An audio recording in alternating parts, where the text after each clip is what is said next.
ಸಚಿವ ಕೆಎಚ್ ಮುನಿಯಪ್ಪಗೆ ಜನರಿಂದ ತರಾಟೆಯನ್ನ ತೆಗೆದುಕೊಳ್ಳಲಾಗಿದೆ. ಸಾಲು ಸಾಲು ಅರ್ಜಿಯನ್ನ ತಂದು ಸಚಿವರಿಗೆ ನೀಡಿದ್ದಾರೆ ಸಾರ್ವಜನಿಕರು. ಒಂದೇ ಸಮನೆ ಬಂದ ಮಹಿಳೆಯರನ್ನ ನೋಡಿ ದಂಗಾಗಿ ಹೋಗಿದ್ದಾರೆ. ಸಚಿವ ಕೆಎಚ್ ಮುನಿಯಪ್ಪನವರಿಗೆ ಜನರಿಂದ ತರಾಟೆಯನ್ನ ತೆಗೆದುಕೊಳ್ಳಲಾಗಿದೆ. ಸಾಲು ಸಾಲು ಅರ್ಜಿಯನ್ನ ತಂದು ಸಚಿವರಿಗೆ ನೀಡಿದ್ದಾರೆ ಸಾರ್ವಜನಿಕರು. ಒಂದೇ ಸಮನೆ ಬಂದ ಮಹಿಳೆಯರನ್ನ ನೋಡಿ ಸಚಿವರು ದಂಗಾಗೋಗಿದ್ದಾರೆ. ಬೆಂಗಳೂರು ಗ್ರಾಮಾಂತರ ಜಿಲ್ಲೆ ದೇವನಹಳ್ಳಿ ತಾಲೂಕಿನ ಯಲಿಯೂರಿನಲ್ಲಿ ಘಟನೆ ನಡೆದಿದೆ. ಜನರು ಕೊಡುವ ಅರ್ಜಿಗಳನ್ನೇ ನೋಡುತ್ತಾ ನಿಂತಿದ್ದಾರೆ ಸಚಿವ ಮುನಿಯಪ್ಪ. ಜನರು ರೊಚ್ಚಿಗೆದ್ದ ನಂತರ ಸಮಾಧಾನವನ್ನ ಪಡಿಸಲು ಪ್ರಯತ್ನವನ್ನ ಮಾಡಿದ್ದಾರೆ ಆಹಾರ ಸಚಿವ. ಅರ್ಜಿಗಳನ್ನ ಕೊಟ್ಟು ಸಮಸ್ಯೆಗೆ ಪರಿಹಾರವನ್ನ ನೀಡಲು ಸಾರ್ವಜನಿಕರು ಆಗ್ರಹಿಸಿದ್ದಾರೆ. ತುಂಬಿದ ಸಭೆಯಲ್ಲೇ ಸಚಿವ ಮುನಿಯಪ್ಪ ವಿರುದ್ಧ ಸಾರ್ವಜನಿಕರು ಆಕ್ರೋಶವನ್ನ ವ್ಯಕ್ತಪಡಿಸಿದ್ದಾರೆ. ಗ್ರಾಮದ ಮೂಲಭೂತ ಸೌಲಭ್ಯದ ಕೊರತೆಗಳನ್ನ ತಿಳಿಸಿ ಆದಷ್ಟು ಬೇಗ ಅದನ್ನ ಬಗೆಹರಿಸಬೇಕು. ನಮ್ಮ ಗ್ರಾಮಗಳಲ್ಲಿ ಸಾಕಷ್ಟು ಸಮಸ್ಯೆಗಳಿವೆ, ಅದನ್ನ ಆದಷ್ಟು ಬೇಗ ನೀವು ಬಗೆಹರಿಸಬೇಕು ಅಂತ ಆಕ್ರೋಶವನ್ನ ವ್ಯಕ್ತಪಡಿಸಿದ್ದಾರೆ. ಇದೇ ರೀತಿ ನೀವು ಏನಾದ್ರೂ ಮುಂದುವರಿಸಿದ್ರೆ ಅಂದ್ರೆ ನಮ್ಮ ಸಮಸ್ಯೆಗಳನ್ನ ನೀವು ಬಗೆಹರಿಸದೇ ಇದ್ರೆ ಮುಂದಿನ ದಿನಗಳಲ್ಲಿ ನಾವು ಹೋರಾಟವನ್ನ ಮಾಡ್ತೀವಿ ಅಂತ ಸಾಕಷ್ಟು ಆಕ್ರೋಶವನ್ನ ವ್ಯಕ್ತಪಡಿಸಿದ್ದಾರೆ. ಸೈಟ್ ಪಡೆಯಲು ಅರ್ಜಿಯನ್ನ ಸಲ್ಲಿಸಿದ್ರೆ ಸಚಿವರಿಗೆ ಬೇಕಾದವರಿಗೆ ಅಂದ್ರೆ ಸಚಿವರಿಗೆ ಯಾರ್ಯಾರು ಬೇಕೋ ಅವರಿಗೆ ಆ ಸೈಟ್ಗಳನ್ನ ಕೊಡಲು ಮುಂದಾಗಿದ್ದಾರೆ ಇವರು. ನಾವು ಮನೆ ಬಾಡಿಗೆಯನ್ನ ಕಟ್ಕೊಂಡು ಜೀವನವನ್ನ ಸಾಗಿಸ್ತಿದೀವಿ ಎಂದು ಗ್ರಾಮಸ್ಥರು ತಮ್ಮ ಅಳಲನ್ನ ತೋಡ್ಕೊಂಡಿದ್ದಾರೆ. ಅಂದ್ರೆ ಸರ್ಕಾರದಿಂದ ಬಡವರಿಗೆ ಇಂತಿಷ್ಟು ಸೈಟ್ ಮನೆಗಳನ್ನ ಕೊಡಬೇಕು ಅನ್ನೋ ರೂಲ್ಸ್ ಇರುತ್ತೆ. ಹಾಗಾಗಿ ಇವರು ಅರ್ಜಿಗಳನ್ನ ಸಲ್ಲಿಸಕ್ಕೆ ಬಂದಿದ್ರು. ಅಂತಹ ಸಂದರ್ಭದಲ್ಲಿ ನಾವು ಎಷ್ಟೇ ಅರ್ಜಿಯನ್ನ ಸಲ್ಲಿಸಿದ್ರು ಕೂಡ ಯಾವುದೇ ರೀತಿ ಪಾಸಿಟಿವ್ ರೆಸ್ಪಾನ್ಸ್ ಅನ್ನ ಮಾಡ್ತಾ ಇಲ್ಲ, ನಮ್ಮ ಸಮಸ್ಯೆಗೆ ಸ್ಪಂದಿಸ್ತಾ ಇಲ್ಲ ಅಂತ ಸಾಕಷ್ಟು ಆಕ್ರೋಶವನ್ನ ವ್ಯಕ್ತಪಡಿಸ್ತಾ ಇದ್ದಾರೆ. ಇನ್ನು ಸಚಿವರ ಬೆಂಬಲಿಗರು ಏನಿದ್ದಾರೆ ಅವ್ರಿಗೆ ಮಾತ್ರ ಯೋಜನೆಗಳನ್ನ ಕೊಡ್ತಾರೆ. ಎಲ್ಲಾ ಯೋಜನೆಗಳನ್ನ ಅವ್ರಿಗೆ ಕೊಟ್ರೆ ನಾವ್ ಎಲ್ಲಿಗೆ ಹೋಗ್ಬೇಕು, ನಾವ್ ನಿಮಗೆ ಓಟ್ ಹಾಕಿಲ್ವಾ, ನಾವ್ ನಿಮ್ಮನ್ನ ಗೆಲ್ಸಿಲ್ವಾ ಅಂತ ಸಾಕಷ್ಟು ಆಕ್ರೋಶವನ್ನ ವ್ಯಕ್ತಪಡಿಸ್ತಾ ಇದ್ದಾರೆ ಸಚಿವರ ಮುಂದೆ. ಈಗ ಸಾರ್ವಜನಿಕರ ಪ್ರಶ್ನೆಗಳನ್ನ ಕೇಳಿ ಕೆಎಚ್ ಮುನಿಯಪ್ಪ ಅವರು ಕೂಡ ದಂಗಾಗೋಗಿದ್ದಾರೆ. ಆ ಪ್ರಶ್ನೆಗಳಿಗೆ ಯಾವ ರೀತಿ ಉತ್ತರವನ್ನ ಕೊಡಬೇಕು ಅಂತ ಅವ್ರಿಗೆ ಗೊತ್ತಾಗಿಲ್ಲ. ತುಂಬಿದ ಸಭೆಯಲ್ಲೇ ಇದೀಗ ಮುನಿಯಪ್ಪ ಅವರ ವಿರುದ್ಧ ಸಾಕಷ್ಟು ಸಾರ್ವಜನಿಕರು ಆಕ್ರೋಶವನ್ನ ವ್ಯಕ್ತಪಡಿಸ್ತಾ ಇದ್ದಾರೆ. ಆದಷ್ಟು ಬೇಗ ನಮ್ಮ ಸಮಸ್ಯೆಗಳಿಗೆ ಸ್ಪಂದಿಸಬೇಕು. ಏನಾದ್ರೂ ಸ್ಪಂದನೆ ಸಿಗ್ಲಿಲ್ಲ ಅಂತ ಅಂದ್ರೆ ಮುಂದಿನ ದಿನಗಳಲ್ಲಿ ನಾವು ಹೋರಾಟವನ್ನ ಮಾಡ್ತೀವಿ ಅಂತ ಆಕ್ರೋಶವನ್ನ ವ್ಯಕ್ತಪಡಿಸ್ತಾ ಇದ್ದಾರೆ. ಆ ದೃಶ್ಯದಲ್ಲಿ ನೀವು ಕೂಡ ಇದೀಗ ಗಮನಿಸ್ತಾ ಇರಬೇಕು. ಸಾಕಷ್ಟು ಸಾರ್ವಜನಿಕರು ಅಲ್ಲಿ ಆಗಮಿಸಿದ್ದಾರೆ. ಕೆಎಚ್ ಮುನಿಯಪ್ಪ ಅವರು ಇರುವಂತದನ್ನ ಗಮನಿಸ್ತಾ ಇರಬಹುದು. ಇದು ಯಲೆಯೂರು ಗ್ರಾಮ ಪಂಚಾಯಿತಿಯಲ್ಲಿ ನಡೆದಿರುವಂತಹ ಘಟನೆಯಾಗಿದೆ. ಸಾಕಷ್ಟು ಅರ್ಜಿಗಳನ್ನ ಸಲ್ಲಿಸ್ತಾ ಇದ್ದಾರೆ. ಎಷ್ಟೇ ಅರ್ಜಿಗಳನ್ನ ಸಲ್ಲಿಸಿದ್ರು ಕೂಡ ನಮ್ಮ ಸಮಸ್ಯೆಗಳಿಗೆ ಸ್ಪಂದಿಸ್ತಾ ಇಲ್ಲ, ಒಂದು ಪಾಸಿಟಿವ್ ರೆಸ್ಪಾನ್ಸ್ ಸಿಗ್ತಾ ಇಲ್ಲ. ಹಾಗಾಗಿ ಆದಷ್ಟು ಬೇಗ ಈ ಸಮಸ್ಯೆಗಳನ್ನ ಬಗೆಹರಿಸಬೇಕು ಅಂತ ಮನವಿ ಮಾಡಿಕೊಂಡಿದ್ದಾರೆ. ಜೊತೆಗೆ ಆಕ್ರೋಶವನ್ನ ವ್ಯಕ್ತಪಡಿಸಿದ್ದಾರೆ.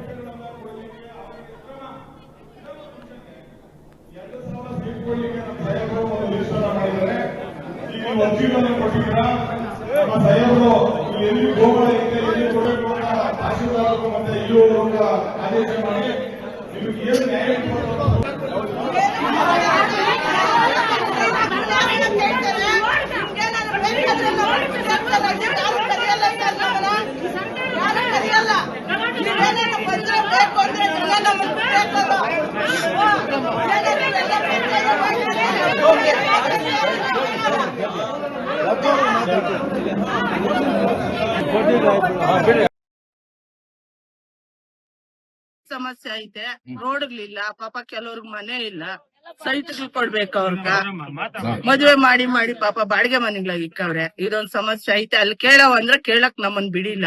ಯಾರ ಅವ್ರಿಗೆ ಪರಿಚಯ ಇರೋರ್ ಹೋಗಿ ಮಾತಾಡ್ತಾರೆ. ನಾವ್ ಯಾರನ್ನ ಸರ್ ಕೇಳವ? ಎಲ್ಲ ಮಂಡಲವ್ರು ಏನು ಮಾಡ್ಕೊಟ್ಟಿಲ್ಲ. ನಮ್ಗ ಚರಂಡಿ ಇಲ್ಲ, ರೋಡ್ ಇಲ್ಲ, ಮಳೆ ಬಂದ್ರೆ ಮನೆ ಇಲ್ಲ, ನಮ್ಗೇನು ರೆಸ್ಪಾನ್ಸ್ ಮಾಡಿಲ್ಲ. ಪಂಚಾಯತಿ ಅಧಿಕಾರಿಗಳು ಗಲಾಟೆ ಮಾಡಿದ್ರೆ ಮಸಾಣದ ರಸ್ತೆ ಇವತ್ತು ಬಗೆಯಿಲ್ಲ. ಒಬ್ಬರು ಕಾಂಪೌಂಡ್ ಹಾಕಿದ್ರೆ ಹೋಗಕ್ಕೆ ಆಗ್ತಾ ಇಲ್ಲ. ಆಮೇಲೆ ಈಗ ಜಮೀನ್ ಐತೆ, ಸೈಟ್ ಕೊಡ್ರಿ ಅಂತ ಕೊಟ್ಟಿದ್ದೀರಿ ಮನವಿ.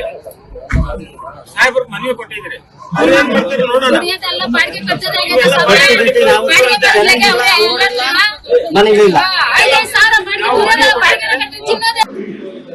ಯಾರು ಪೊಲೀಸರ ಯಾರೇ ಕರ್ಬಿಡದ ಈಗ ಆದಷ್ಟು ಯಾಕಂದ್ರೆ ಜಮೀನುಗಳು ನಾವು ಏನಾಗ್ತಿಲ್ಲ ಆದಷ್ಟು ಬೇಕಾದ್ರೆ ತಹಸೀಲ್ದಾರ್ ಕಮಿಟಿ ನೀವು ಮಾತಾಡ್ತೀರಿ ಮತ್ತು ಪಿಡಿಒ ಇದ್ದಾರೆ ಸರ್ವೆ ಮಾಡಿ ಈ ಜಾಗ ಇಟ್ಟಿಸ್ಬೇಕು ಸರ್ಕಾರ ಎಕ್ಸ್ಪೀರಿಯನ್ಸ್ ಇಟ್ಟಿಸ್ಬಿಟ್ಟು ಸೈಟ್ ಮಾಡಿ ಎಲ್ಲಾ ವರ್ಗದ ಜನರಿಗೂ ಬೆಳವಣಿಗೆ ಯಾರಿಗೂ ಸ್ವಂತ ಸೈಟ್ ಇಲ್ಲ ಅವರೆಲ್ಲರಿಗೂ ಕೂಡ ಮಾಡೋಣ ಸ್ವಲ್ಪ ಟೈಮ್ ತೆಗೆದುಕೊಂಡ ಹೇಳಿದ್ರೆ ಮಾಡ್ಕೊಡ್ತೀವಿ.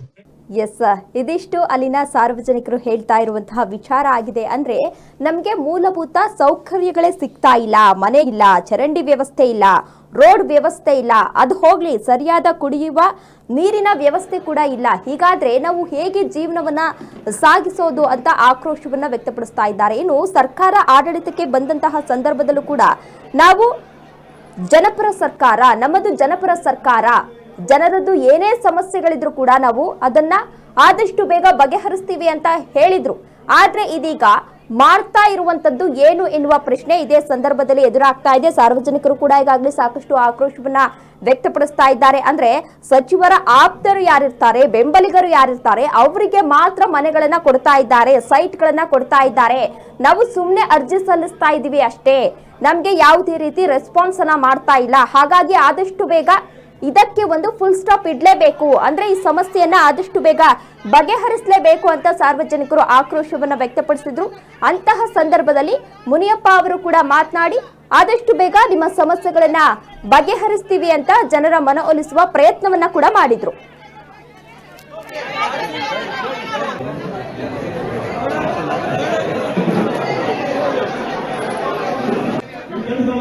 ರಾಜ್ಯದಲ್ಲಿ ಯಾರೋ ಮಾಡಿರುವ